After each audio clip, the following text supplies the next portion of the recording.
This is the key to Ukraine's mineral agreement. Only with collateral at the base can the assets outlined in this agreement be securitized.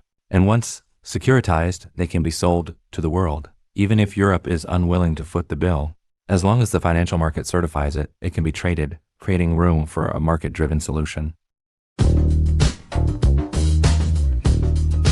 Hello everyone, I'm Jeffrey and welcome to Just Spit Out.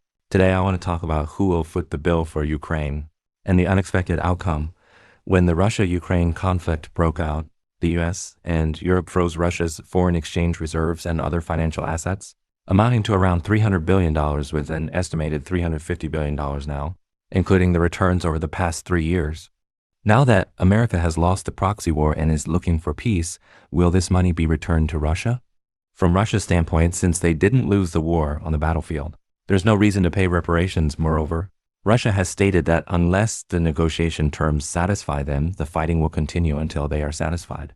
So if these $300 billion are swallowed up, Russia likely won't be happy. But realistically, as I mentioned before, the giraffe swallowing leaves, the land eaten by the bear, and the money swallowed by the Americans are 3 major challenges the world must confront.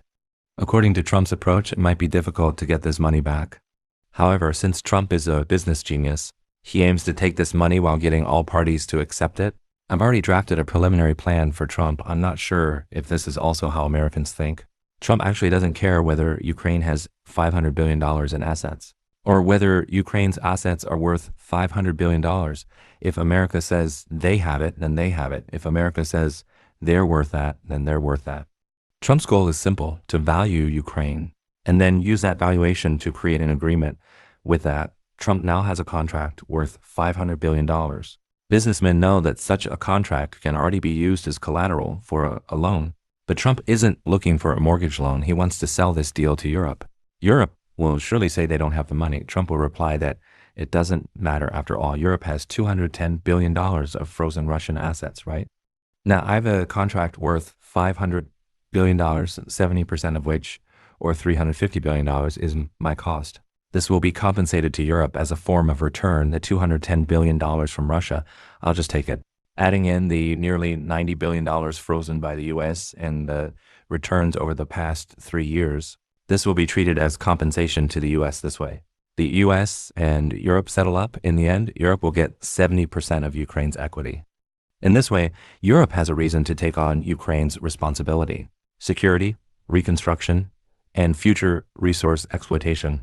After all, this is $350 billion worth of returns, and if exploited, there's money to be made. Moreover, Ukraine is close to Europe. Its mineral resources are needed by Europe, and its economic structure is complementary to Europe's. Europe has no reason to refuse. The remaining 30% of the profit stays with America if this plan succeeds. The US will just handle the distribution if it fails. The $350 billion cash is already secured, so the US will win either way. If Trump thinks this plan is viable, he'll go ahead with it, but given the current situation, I must express my opinion. I support Ukraine continuing to fight for honor and territorial integrity. In such an interest distribution plan, it seems Russia loses the $300 billion of frozen assets. And as the victorious side, they're unlikely to pay reparations. On the surface, it looks like this, but in reality, the Donbas region in eastern Ukraine was one of the Soviet Union's 3 major industrial hubs. The mineral resources there are worth much more than this amount, not to mention the priceless territory. Additionally, Russia doesn't actually lose because there's another calculation to be made. Europe, if Russia breaks ties with Europe, Russia still has corresponding European assets within its borders that can be seized. As of January 2024, data from Russia's National Statistics Bureau shows that Western countries and their allies held approximately $288 billion in assets within Russia. This figure is slightly higher than the $287 billion of Russian assets frozen by the West during the same period, showing the equivalency of the assets. The EU's share, EU countries hold $223.3 billion of assets in Russia, accounting for 77.5% of the total Western assets. Among these, Cyprus, due to its tax advantages, is the largest investor with $98.3 billion, followed by the Netherlands at $50.1 billion, Germany at $17.3 billion, France at $16.6 billion, and Italy at $12.9 billion. Non-EU countries like Switzerland have $28.5 billion in assets.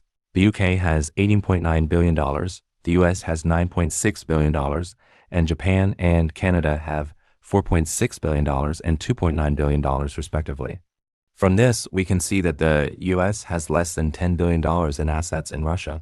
So, if the US takes all of Russia's frozen $300 billion assets, who will be at a loss?